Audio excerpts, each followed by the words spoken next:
I am going to tell you this the way I would if we were lying side by side in the dark, staring at the ceiling, talking softly so we do not wake up the sleeping version of me who still thinks her life is intact.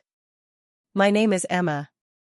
I am 33 years old. I have been married for 7 of those, and the worst decisions I ever made did not happen in hotel rooms or glossy bars. They happened in paint-stained clothes, standing barefoot on unfinished floorboards in a half-renovated house that was supposed to save my marriage. Everyone always talks about affairs like they are this sharp, clean cut. You fall. You cross a line. You wake up with guilt and mascara streaked on a stranger's pillowcase. That is not how it felt for me. For me it was like slow water, finding every crack in my life and seeping in until everything was swollen and warped and no longer fit together the way it used to. The house was Daniel's idea, and I agreed to it because saying no would have meant admitting out loud that I no longer believed in our future. We lived in the city then, in a narrow apartment that looked better in photos than it felt in real life. Exposed brick, high ceilings, a balcony that barely fit 2 chairs.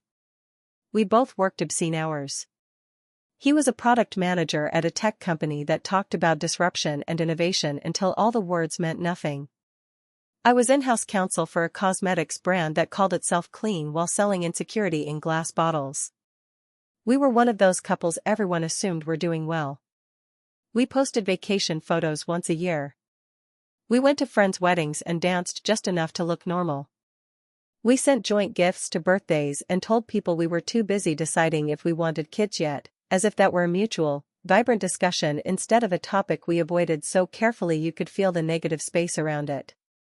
The truth is, our marriage did not fall apart in one dramatic event. It thinned. Like fabric worn down from too much friction.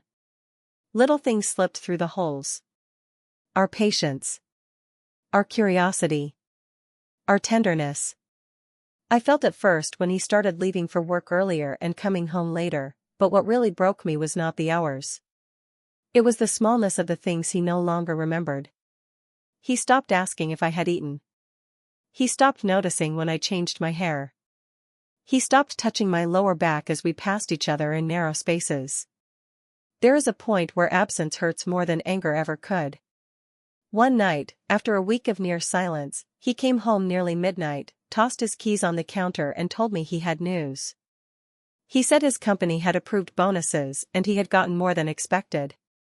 He said he had been thinking for a while that we needed something big to work on together, something that was not just about work or schedules or who was loading the dishwasher wrong. He said maybe buying a place outside the city would be good for us. He called it a project. A sanctuary. An investment. I heard another word. A distraction. He showed me a listing on his phone. A cottage by a lake, 2 hours away. The photos were washed out, taken in bad light, but there was something about the place. White clapboard siding that needed repainting, a long narrow porch, steps leading down to a small private dock. The inside was cluttered with the old owner's furniture, dark wood and faded upholstery, like it had not been touched since the late 80s. He said the place had potential. He said it could be ours. I looked at the photos, and for a moment I let myself picture it, the 2 of us on that porch with mugs of coffee, bare feet on old wood, phones inside, air smelling like pine and water instead of exhaust and takeout. A place where we might sit across from each other without a laptop between us. I asked him if he really thought we could afford it. He said with the bonus and a careful second mortgage, yes. He said we would make it work. I said okay. I wish I could tell you I said it because of faith in us. I said it because I was tired of feeling like the only one seeing the cracks. If he was reaching for something, any kind of something, I wanted to meet him halfway. We viewed the house that weekend. It looked worse in person and somehow more magnetic. The lake was bigger than I expected, and quieter. There were tall trees lining the water, their reflections trembling on the surface. The interior smelled like dust and old newspapers. The wallpaper was peeling. The kitchen cabinets were a crime. But the bones were good. You could feel it. The floor creaked in a way that felt like the house remembering all the lives that had moved through it. Daniel walked through each room assessing, calculating, already thinking in terms of cost and value and timelines. I walked through touching things lightly with my fingertips, as if the house might whisper its secrets to me if I were gentle enough. We made an offer that afternoon. It was accepted 2 days later. From then on, the house became the third person in our marriage. We spent evenings at the dining table with laptops open, spreadsheets up, comparing estimates from contractors. We made lists of everything that needed doing. We argued over whether to knock down walls or keep them. For the first time in months, we were talking about something that was not his sprint review or my impossible deadlines. Sometimes he would get this spark in his eyes, describing an open-plan kitchen with light flooding in from the lakeside. I would imagine myself standing there, not in office clothes, not with a mind buzzing from emails, but in a faded t-shirt, barefoot, making coffee slow enough to taste it. It was almost enough to make me believe we were going to be okay. And then we met Alex. Technically his full name is Alexander Hart, but everyone he works with calls him Alex. On the website of the design-build firm he co-owns, there is a photo of him in a dark shirt, arms folded, standing in front of some impossibly clean modern cabin in the woods. In the photo you cannot tell if his eyes are green or brown. In real life they are both, depending on the light. He came to the house for the first time on a bright, cold Saturday in November. Daniel had set up the meeting. He had chosen the firm because of their reviews, their portfolio, their tagline about marrying soul and structure. I had not looked too closely at their about section. I was on the porch in a sweater 3 sizes too big, hugging myself against the wind, when his truck pulled up. He got out, wearing jeans, work boots, and a navy jacket with the company logo. He walked up the path like he already understood the weight of the house. He looked at the porch first, then at the roofline, then back at the lake. He said it was a good piece of land. He said the house wanted to be saved. He looked at me and asked if that was why we bought it. I told him yes. He smiled, a small, almost private smile, like he was pleased I had given the right answer. Then Daniel came out, hand extended, momentum already focused on budgets and timelines. The 3 of us walked through the house together. Alex took notes. He asked questions. He ran his palm along the walls like he was trying to feel what was behind them. Every so often, he would stop and tilt his head as if listening. He asked what we wanted from the house. Daniel started listing. Open plan. Better insulation. Updated wiring. A second bathroom upstairs. A deck extension. Something about resale value. Then Alex looked at me and asked what I wanted. Not what we wanted. I hesitated. I said I wanted light. Space. A place to hear myself think. Somewhere I did not have to be productive all the time. He nodded slowly and wrote something down. Later, when we were standing in what would someday be the kitchen, he talked me through possibilities. Removing upper cabinets to let more light in. Widening the window by the sink. Using warmer wood on the floors to balance the cold of the lake. Daniel's phone buzzed. He glanced at the screen and grimaced, apologizing that he had to take a call. He stepped outside, already frowning into some crisis only he could solve. Which left me with Alex. He asked me about my work. I told him the basics. He asked how long we had been married. I said 7 years. He asked if we had kids.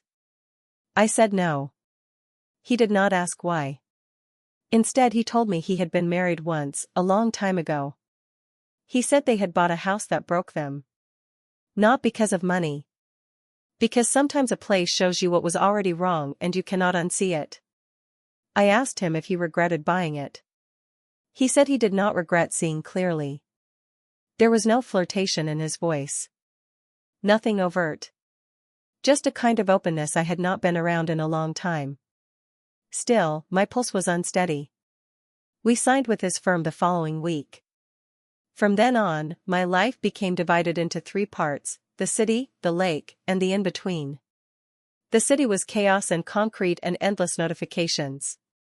The lake was dust and sawdust and planning and the strange relief of physical exhaustion. The in-between was car rides, alone or with Daniel, where we sometimes sat in silence for an hour, the highway stretching out like a question we could not answer. At the house, Alex was always there. Not literally, not every time. But his presence had settled into the building. His crew came and went, but he was the one who met us for walkthroughs, who explained why certain walls needed reinforcing, who gently pushed back when Daniel tried to cheap out on things that would matter later. He was not what I would have called my type if you had asked me before all this. He was 10 years older than me. He had rough hands, laugh lines at the corners of his eyes, scars on his forearms from years of work. There was a steadiness about him that made everything else feel less loud. One Saturday, I drove up alone because Daniel had to work. It was raining so hard on the highway I could barely see the lane markers. When I finally pulled into the gravel driveway, my shoulders were knotted from tension.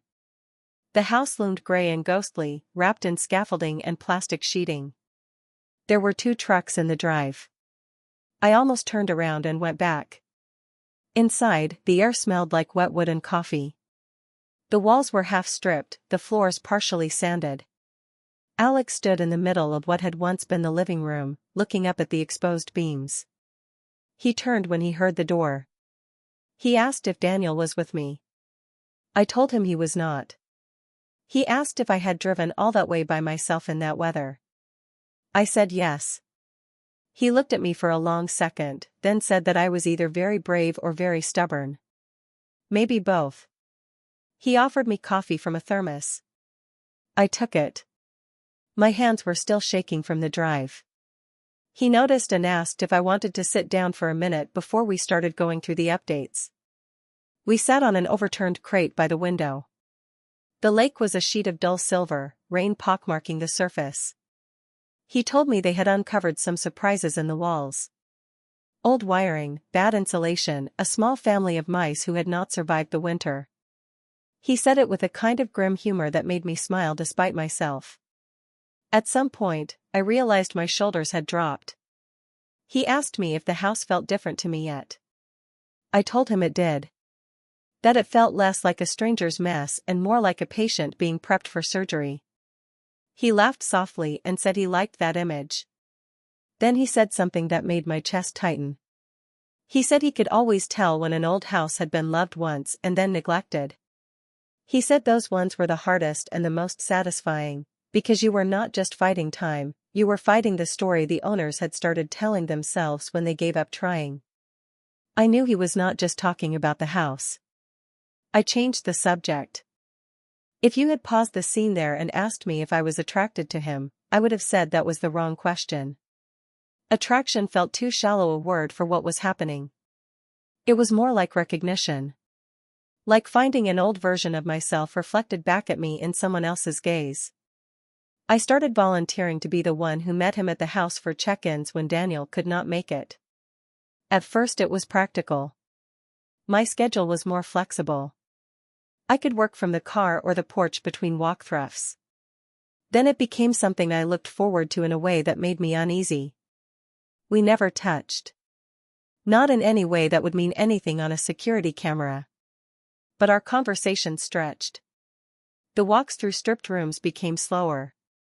He asked careful questions about my life, and I heard myself answering more honestly than I had with anyone in a long time. I told him about law school. About the type of girl I had been, the one who always did the reading, always asked the right questions, always stayed late to help others. I told him how somewhere along the way, I had started measuring my worth in how useful I was to other people. He told me about his father, who had been a carpenter, and his mother, who had left when he was 12. He said houses were the only thing that had ever made sense to him, because you could see the structure clearly if you knew where to look. People were harder. People lied to themselves. One evening, as the light faded, he said that he could feel when a load-bearing wall was in the wrong place. That sometimes people built their lives around supports that were never meant to carry that much weight. He did not say which of my walls he thought was wrong. He did not have to. Daniel and Alex's relationship was cordial but not friendly. Daniel respected his work but questioned every line item. He asked for cheaper alternatives. He wanted timelines shortened. He got frustrated when Alex said that some things could not be rushed without compromising the whole.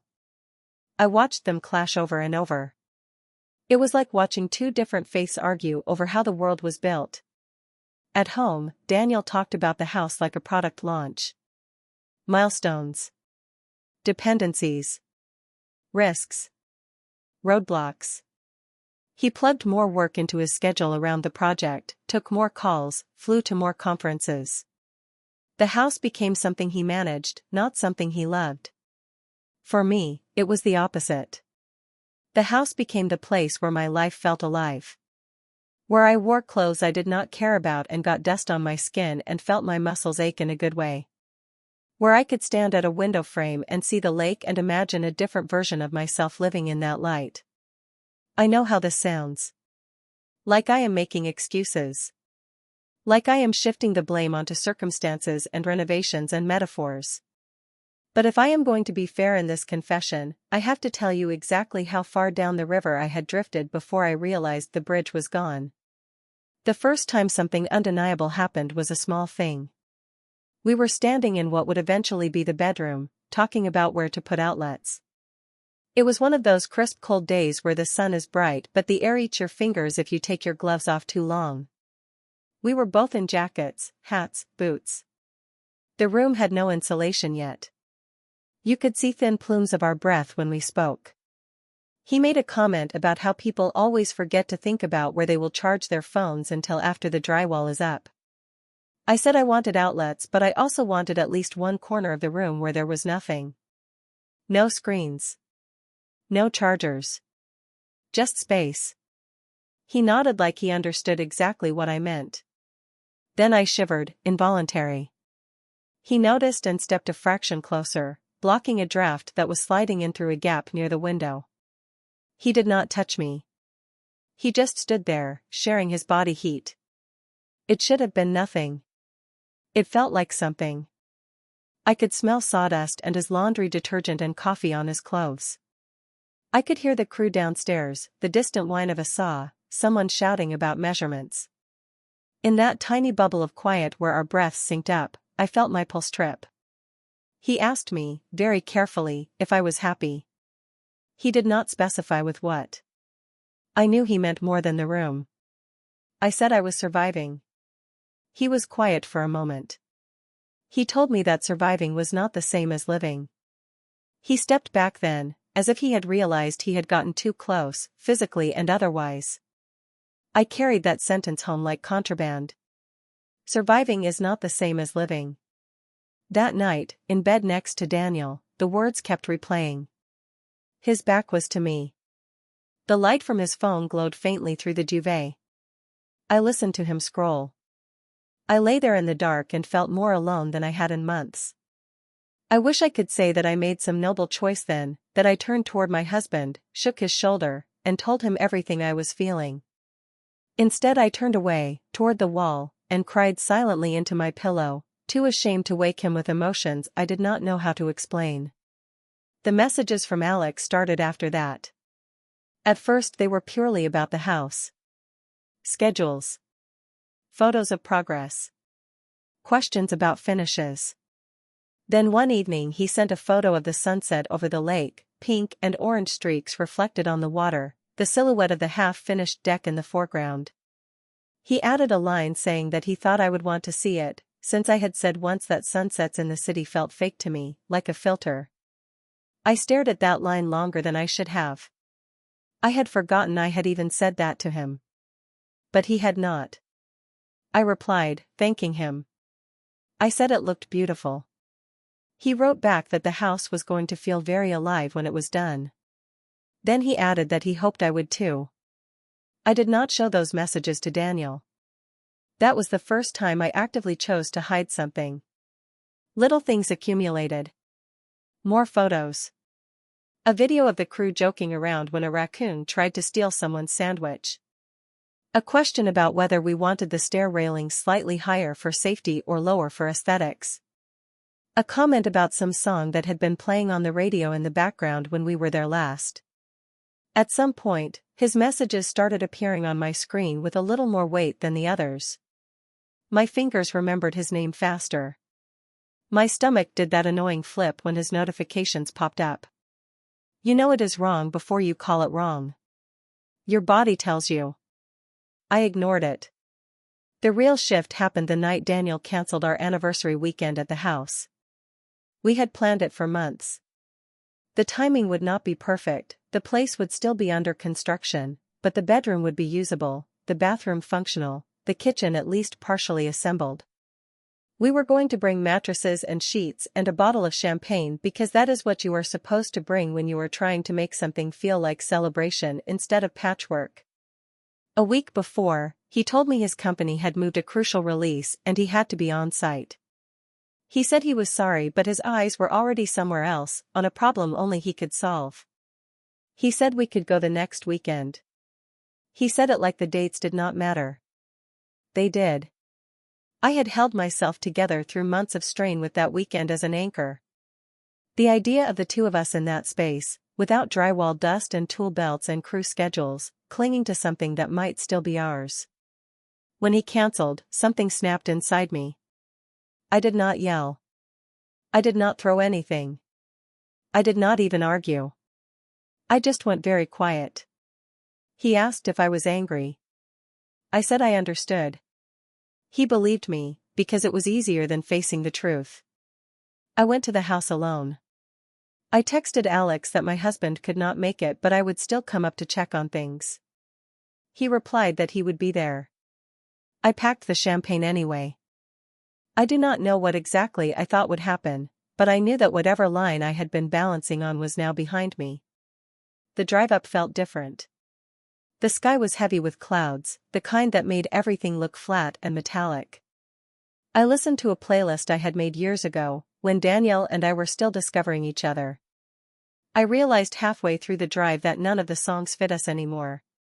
When I pulled into the driveway, Alex's truck was already there. The house looked almost like a house again. Windows in. Siding repainted. Porch railings replaced. There was still scaffolding on one side, but the front looked almost done. It startled me, that sense of completion. Inside, it was quiet. The crew had gone for the day. Only one lamp was on in the kitchen, casting a warm circle of light on the new wood floors. Alex was standing by the counter, looking down at a set of plans. He looked up when he heard me. For a second, we just saw each other. There was something unguarded in his face, just for that heartbeat. Then it shifted into something more neutral. He asked if I had had a safe drive. I said yes. I told him Daniel had been called into work. He nodded, like he already knew what that actually meant. He showed me around the nearly finished spaces. The bedroom, painted in the soft color I had chosen after agonizing over 5 nearly identical swatches. The bathroom, tiles laid in a pattern I had seen once in a magazine and impulsively texted him at midnight. The living room, now open to the kitchen, light passing easily from one end of the house to the other. He watched my face as I took it in. He asked if it felt like mine yet. I opened my mouth to say yes and found the word stuck. It felt like something. It did not feel like ours. We ended up in the kitchen, leaning against the new counter. I told him about the cancelled weekend. I told him I knew it was not a tragedy, that people dealt with worse, but that I felt like the universe kept rescheduling my life. He listened. He did not rush in with comfort or platitudes. When I finished, he said that he was sorry. Not in that automatic way people say it, but like he meant it. He poured us each some coffee from his thermos. I looked at the champagne bottle in my bag and left it there. At some point, he told me a story about a house he had worked on years ago. The owner had been a woman a little older than me, with kids in college and a husband who lived mostly in hotels for work. She had wanted to add a studio above the garage, a space just for her. People kept asking her if it was for guests, for the kids when they came home, for her husband when he retired. He said she had looked him straight in the eye and told him, "No, This one is for me. He said that job had stayed with him. I asked what had happened to her. He said he did not know. He finished the studio and never saw her again. He hoped she used it. He looked at me then and added that it was rare, in his line of work, to see someone claim space for themselves without apologizing. I did not realize I was crying until he reached out with the back of his fingers and wiped a tear from my cheek. That touch. That was the moment. Not his hand on my waist or his mouth, that came later. That single, gentle movement. Like I was something worth tending to. He apologized quietly. He said he did not mean to overstep. I said he had not. He dropped his hand, but our bodies had shifted. We were standing closer. The air between us felt charged, like the prelude to a storm. He told me that if I stayed, there was no pretending tomorrow that we had not both made a choice. He said it without drama. He said it like he respected me enough not to hide the consequences. I could have left. I should have left. Instead, I said that I was tired of pretending. That is where I am going to stop, for now, because my heart is beating too fast even telling you this in past tense. If you want me to keep going, to tell you exactly how far I fell and how the real betrayal did not come from Daniel, or from Alex, but from someone I trusted even more, you can just tell me to continue and I will pick up right here, in this kitchen, with the unopened bottle of champagne still in my bag and my whole life about to crack. He stood there in front of me, his expression steady, the quiet kind of steady that unnerves you because you suddenly realize someone has been watching you dissolve long before you admitted you were breaking. His hand hovered at his side, the one that had just touched my cheek. It felt like the air still carried the warmth of his fingers. I could have stepped back. I could have apologized. I could have said I was confused, emotional, vulnerable. But none of that would have been true. The truth was much simpler and much uglier. I wanted him in a way I had forgotten I could want anything. Not because he was forbidden, but because he made me feel real. When I finally breathed in, it came out shaky. He noticed. He always noticed. He took a half step backward, giving me space, every line of his body telling me he would not take even 1 inch I did not hand him myself. It was the most dangerous kind of temptation, one that wore respect like armor. He said that if we crossed this line, he didn't want me to pretend afterward that it had been an accident, or a moment of weakness. He said I deserved better than guilt disguised as tenderness. I wanted to argue, to tell him he didn't get to decide what I did or didn't feel. But the truth was, he was right. I had lived in avoidance for years. Avoiding confrontation. Avoiding disappointment. Avoiding the truth about my marriage. This wasn't weakness. It was inevitability. I asked him if he ever did this, if he ever got too close to clients, to women whose houses he rebuilt, whose lives he touched without meaning to. He said no. Not like this. Not ever. There are many ways a heart can fracture. Some break with violence. Some with silence. Mine fractured with honesty. I took a step toward him. He inhaled sharply, like he hadn't expected me to actually choose. Not yet. Not this clearly. I could see the conflict ripple through him, wanting, restraint, something like disbelief. His chest rose and fell too fast. His fingers twitched once, like he was fighting the urge to reach for me. I told him I wasn't going back to the city yet. His eyes closed for a second, like the words hit something deep. He asked if I was sure. I said I hadn't been sure about anything in a long time. But I was sure I didn't want to feel alone tonight. The honesty in that sentence undid me. It undid him too. He crossed the space between us in 3 slow steps, giving me time to retreat. I didn't. When he lifted his hand again, he touched my jaw, not with hunger, but with a tenderness so precise it hurt. I don't know how long we stood there, breathing the same thin sliver of air, neither of us moving because the moment before impact is sometimes more powerful than the impact itself.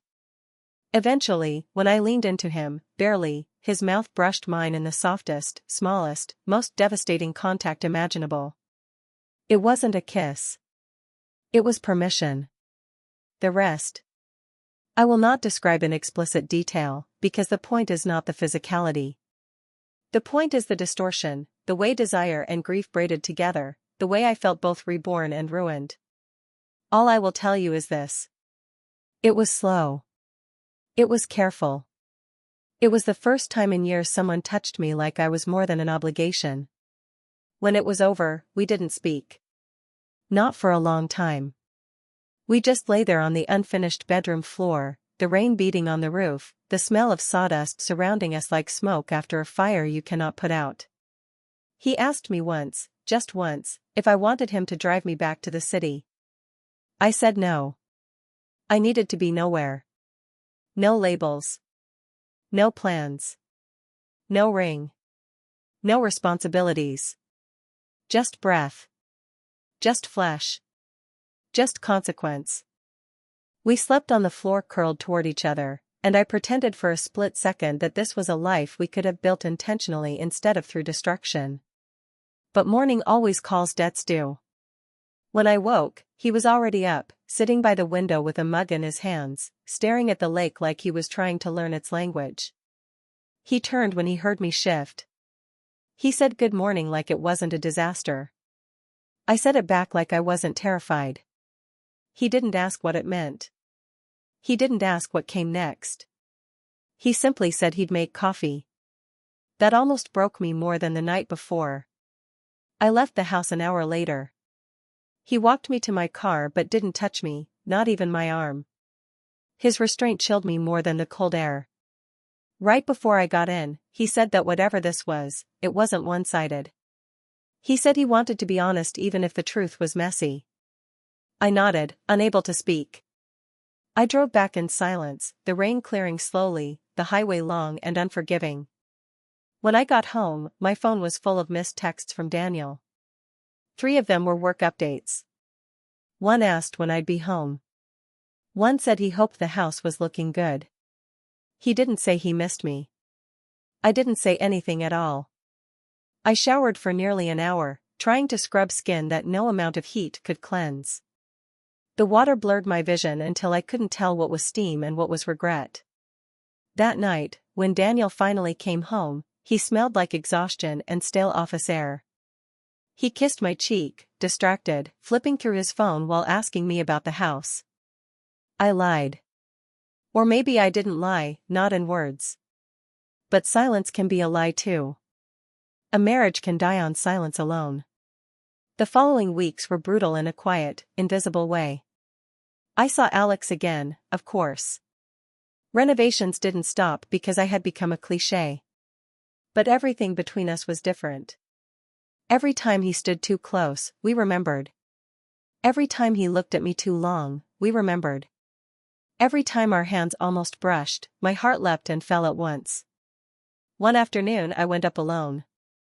The sky was sharp blue, the lake impossibly still. I walked into the house expecting to hear the usual clamor of tools and voices. But it was silent.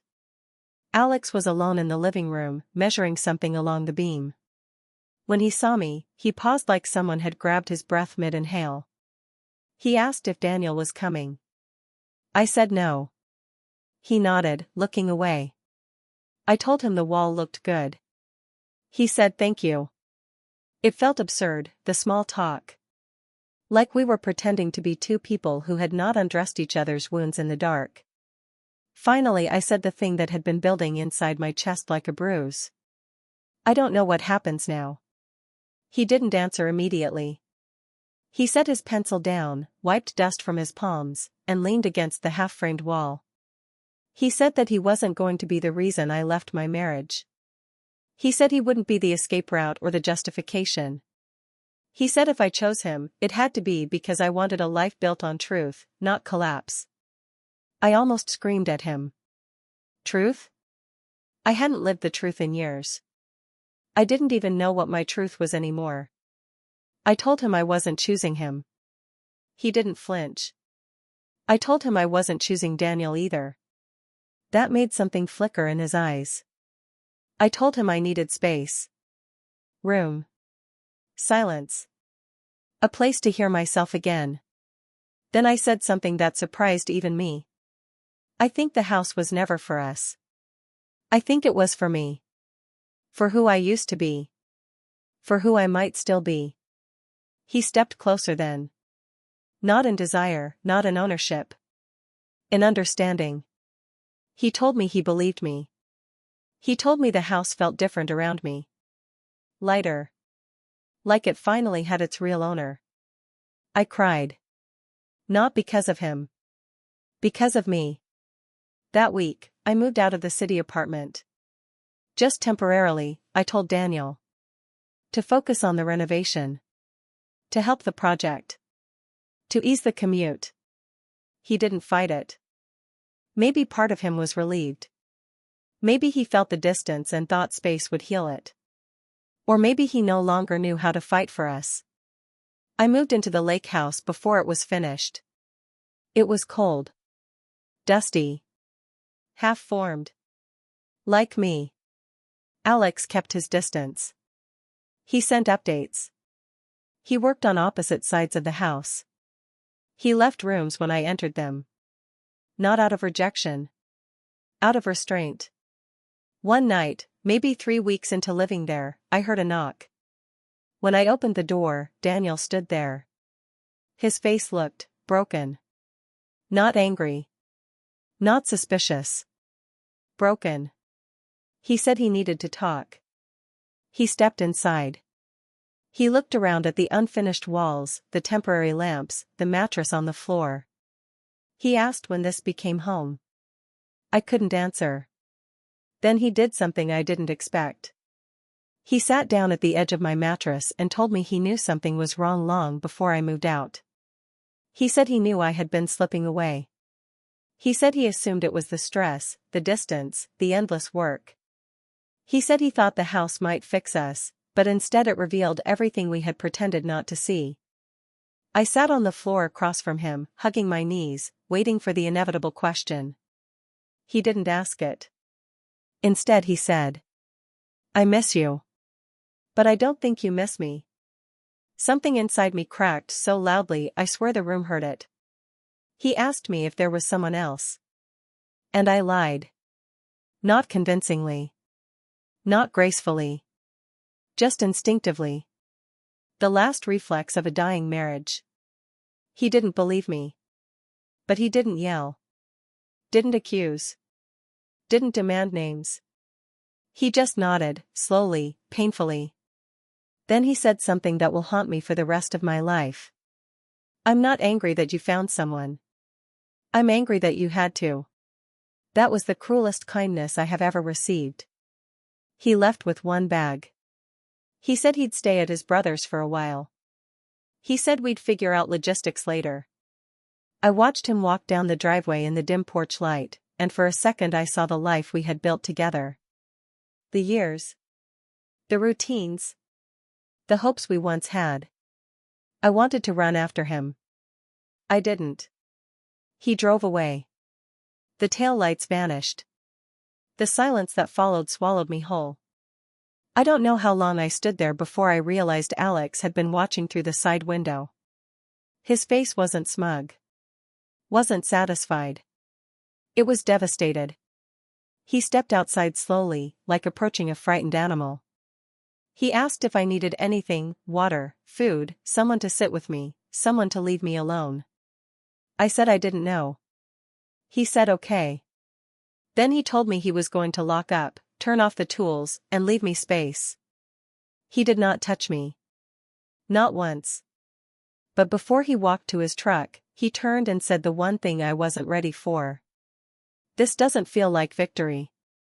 Then he left. Just like Daniel. Both men walking away from me for completely different reasons. The irony crushed me. I had spent my whole life afraid of disappointing people.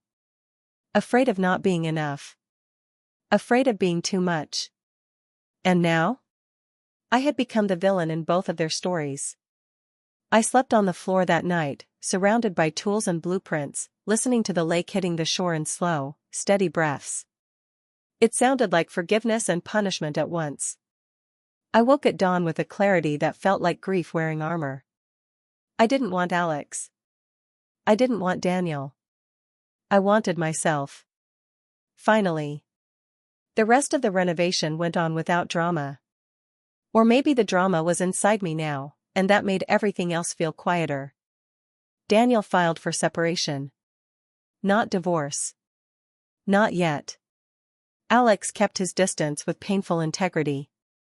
We spoke only about the house. Nothing else. And me? I grew. Not gracefully. Not quickly. Not easily. But I grew. By the time the house was complete, I wasn't the same woman who had stepped onto that porch months earlier. And I hadn't even faced the biggest betrayal yet. That came later. And it came from someone I trusted more deeply than either of them. By the time the house was finally finished, I could walk through every room without flinching. The walls were painted, the floors sealed, the smell of new wood and fresh air replacing the old must and drywall dust. The lake shimmered beyond the windows like it had been waiting for the house to grow up. People kept telling me how lucky I was. They said that not everyone got a chance to start over in such a beautiful place. They did not know that this house had taken apart every version of my life I thought was permanent. Daniel and I settled into something like a truce from a distance.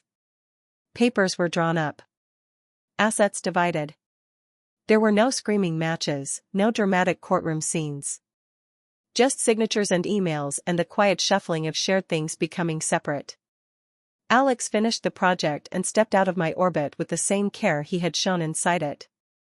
On the final walkthrough, he handed me the keys like a ritual, like he was passing on something sacred. He told me the house was strong now, that it would hold whatever life I chose to build inside it. He did not ask if that life included him. I did not offer. We stood on the porch for a moment afterward, both looking at the lake instead of each other. He said that if I ever needed anything structural, I should call. He said it in the same tone he used for all his clients, but the weight between us said he did not mean just foundations and beams. I told him I appreciated everything he had done, and I meant it, even if the cost had been catastrophic. He left. The house was mine.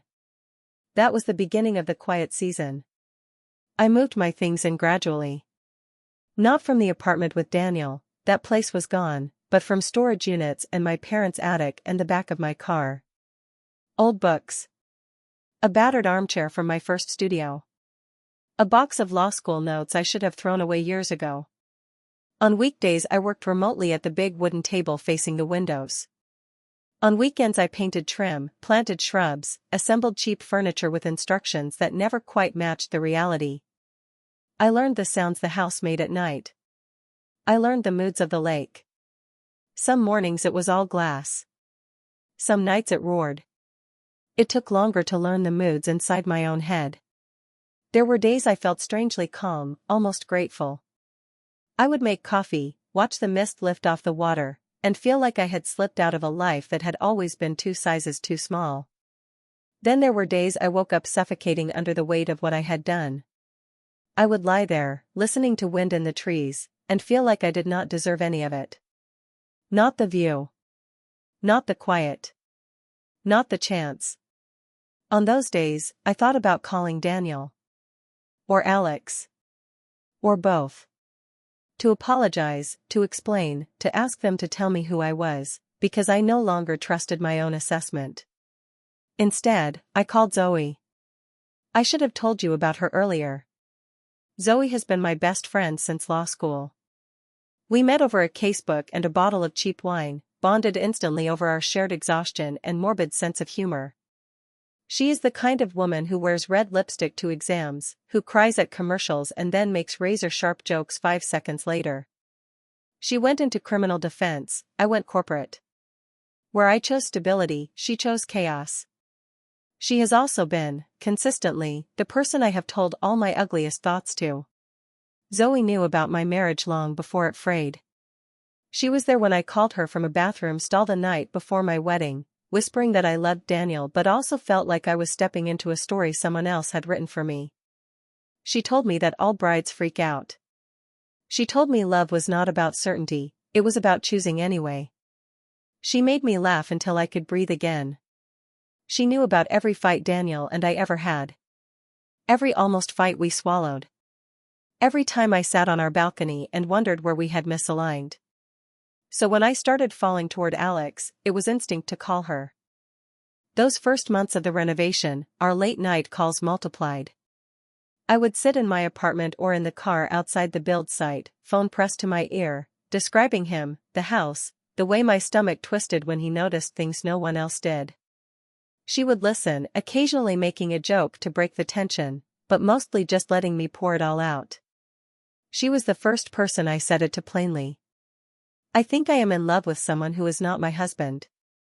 There was a long silence on the line after that. Then she told me that she loved me, that she was not judging me, that life was more complicated than vows on paper. She said she had watched me vanish in slow motion over the last few years, watched my light dim, watched me do everything for everyone else. She said she was not surprised I had finally reached for someone who reached back. She never told me to stop. She never told me to confess to Daniel. She told me to be honest with myself. When I told her about the night at the house, the champagne that stayed in the bag and the way my body shook afterward, she listened without flinching. She asked if I felt safe. She asked if Alex was kind. She asked if this made me feel more like myself or less. I told her it did both. She said of course it did, that was how you knew it was real. When the separation happened, she drove up to the house with a trunk full of groceries and a stack of blankets. She walked through every room with me, exclaiming over woodwork and light fixtures, saying that even if everything else was hell, at least I had not given up on my taste. She made pasta and drank wine and sat with me on the living room floor while I cried until my eyes ached. She was the one who said that sometimes you had to burn a life down before you realized which pieces were steel and which were paper. I trusted her more than anyone. Maybe more than I trusted myself. So when the reporting attorney from my firm called me one brisk Thursday to ask if everything was okay, I did not think much of it at first. She said I seemed distant on calls, that my work had been fine but thinner, that she was just checking in. I told her I was going through some personal changes. I did not give details. I did not have to. Lawyers know how to leave blanks in their stories. She hesitated, then asked me something that pried my ribs open. She asked, in a careful, neutral voice, if everything about the situation with the contractor and my husband was under control. For a second I thought I had misheard her. The words situation, contractor, husband rearranged themselves in my head like a pattern I did not recognize. I asked her what she meant. She said she had assumed I knew, that she had heard about it third hand, that it had apparently been circulating online and someone had connected the dots. Circulating online. That was the first time I felt the dread creep in from a direction I had not anticipated. After we hung up, I sat on the floor of my quiet house with my laptop and did the thing you should never do when you are already raw. I searched. Not my name. I am not that obvious. I typed in vague phrases at first, like woman leaves husband for contractor lake house or storytime I cheated with builder, expecting nothing. What I got instead was a thumbnail. A familiar outline of a woman sitting on a couch, shoulders turned 3/4 toward the camera, hands wrapped around a mug. The title said I watched my best friend blow up her marriage for her contractor and here is what I learned. The channel name was not Zoe's real name. But the voice in the video? It was hers. She had blurred faces, changed dates and locations, omitted names, shifted a few facts just enough to call it fiction. But the spine of the story was intact. A type A attorney friend in a dead marriage. A lake house. A contractor with kind eyes. A night on the unfinished floor. A husband who canceled an anniversary weekend. My life. Played back in montage, edited, soundtracked, packaged. In the video, she called herself the friend who had to watch it all. She framed it as a lesson about communication, about self-betrayal, about the thin line between self-discovery and self-destruction. She never called me Emma. She never called Daniel Daniel or Alex Alex. She called him D. She called the contractor A. She called the house the escape. The comments were full of people taking sides. Some called me selfish. Some called me brave. Some called the contractor a predator. Some called my husband complicit. They argued about trauma. They argued about vows. They argued about gender roles and emotional labor and mid-30s crises. They argued over a version of me that did not even know she was on trial. The video had over 200,000 views. She had posted it 3 months earlier. Before Daniel properly confronted me. Before I moved out. Before anything was final. My hands shook as I scrolled. Halfway down the comments, I saw a username I recognized even through the alias. It was Daniel's. Not his main account. The one we used to check product reviews. He had left one comment, weeks ago. He had written that sometimes you can feel your own life in someone else's story and it hurts more than any direct confession ever could. He had not said it was him. He did not have to. My vision went black at the edges. At some point I realized I was making a sound, a thin animal noise I did not recognize as coming from my own body. The betrayal from Daniel and Alex had been intimate, entangled. We had all made choices. We had all been complicit in the damage. This was different. Zoe had taken my most private confessions and turned them into content. She had not done it to hurt me, at least not in her mind. I knew that. She had always been fascinated by story. She had always processed her life through narrative. She had a growing audience for her anonymous stories from the trenches of law and love. People told her in the comments that she made them feel less alone. But she had never told me that she had used me for an episode. She had let Daniel find out about the affair through a stranger's device, listening to my secrets in her voice. She had turned the house, my house, into a backdrop for engagement metrics. I felt something in me freeze solid. I called her. She picked up on the third ring, her voice bright, asking how the hermit life was going. I did not answer. She must have heard the silence because her tone shifted, worry creeping in. She asked me what was wrong. I told her I had seen the video. There was a pause on the line, a single beat where I could almost hear her brain flipping through potential alibis. Then she exhaled and said she had been meaning to tell me. Meaning to tell me. Like you mean to water a plant and then forget until it wilts. I asked her how Daniel had found it. She said she did not know, not exactly. Maybe the algorithm. Maybe a mutual friend. Maybe fate.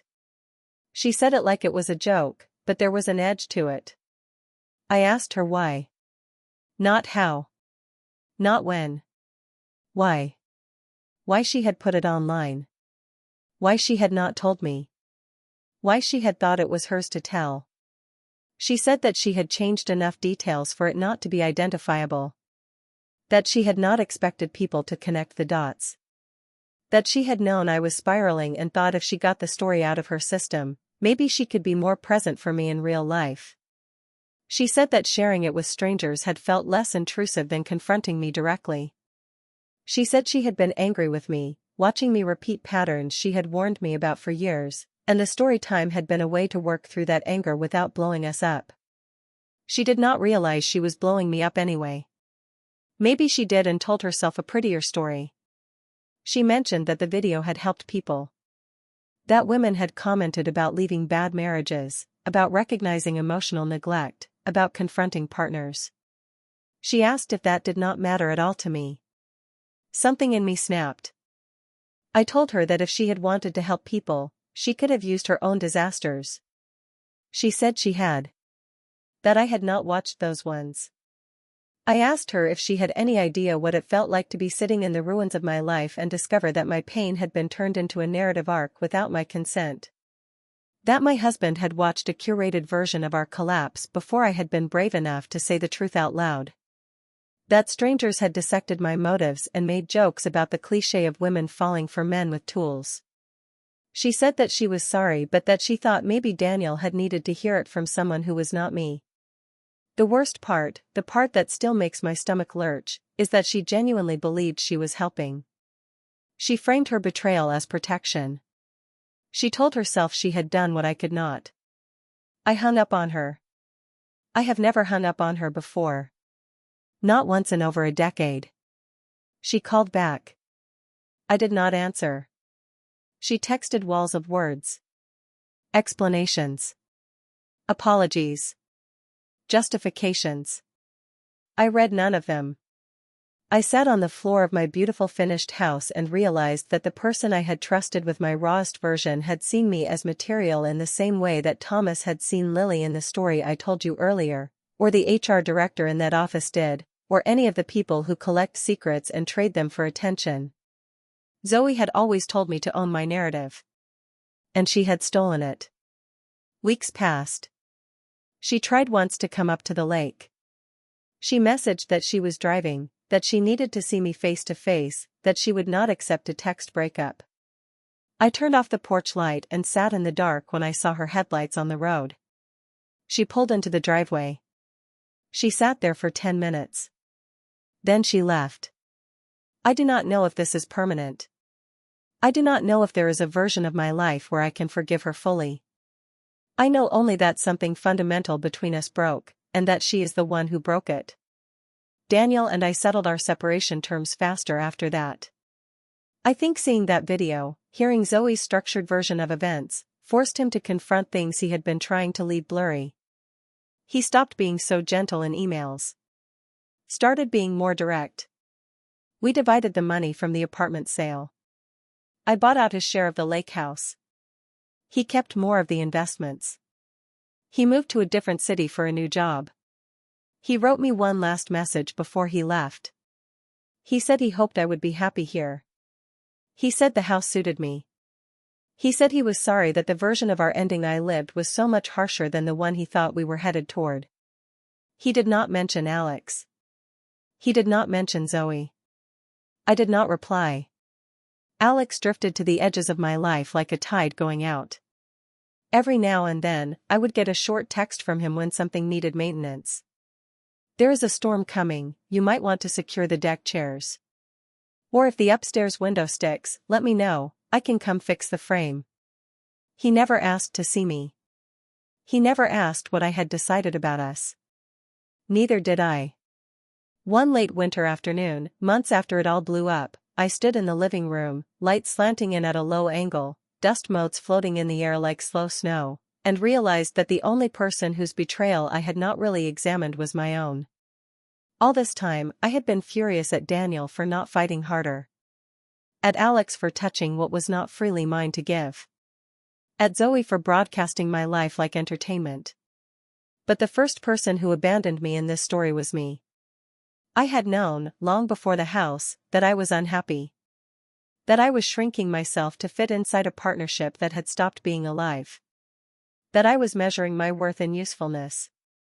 That I was starving for any attention that made me feel singular. I had not spoken. I had not asked. I had not left. I had waited for someone else to break the glass for me, and when they did, I blamed them for the shards. The worst cheating I did was not against Daniel. It was against the version of myself who had once believed she deserved more than survival. I am not telling you this to absolve anyone. We all did harm. We are all living with the scars. I am telling you this because if you are lying awake at night, thinking about the places in your life where you have been unfaithful to your own needs, you should know that you are not alone. The end of this story is not dramatic. There is no reunion scene with Alex on the dock, no weeping reconciliation with Daniel in a lawyer's office, no tearful hug with Zoe on this porch, our friendship suddenly restored.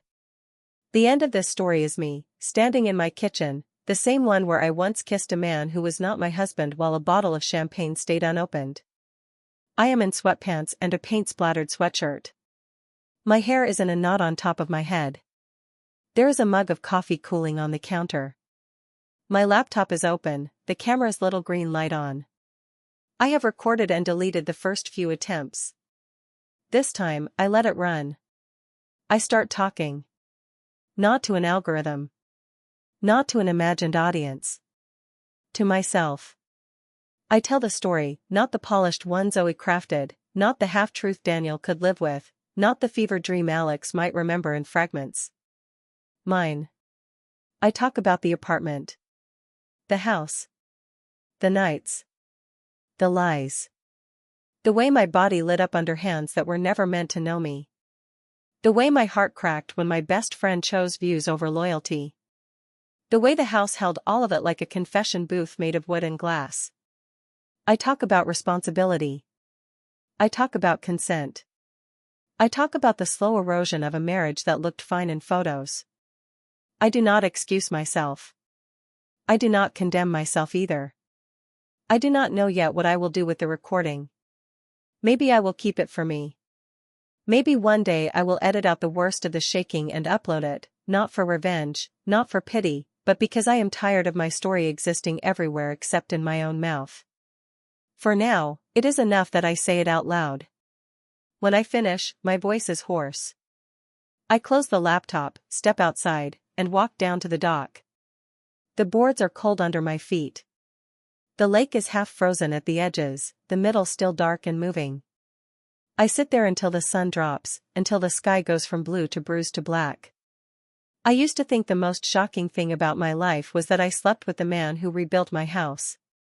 I was wrong. The most shocking thing is that it took me the entire collapse of a marriage, an affair, and a betrayal from my closest friend to finally choose myself without apology. If you were here with me, in the dark, on this dock, I would hand you that confession like something fragile and say this.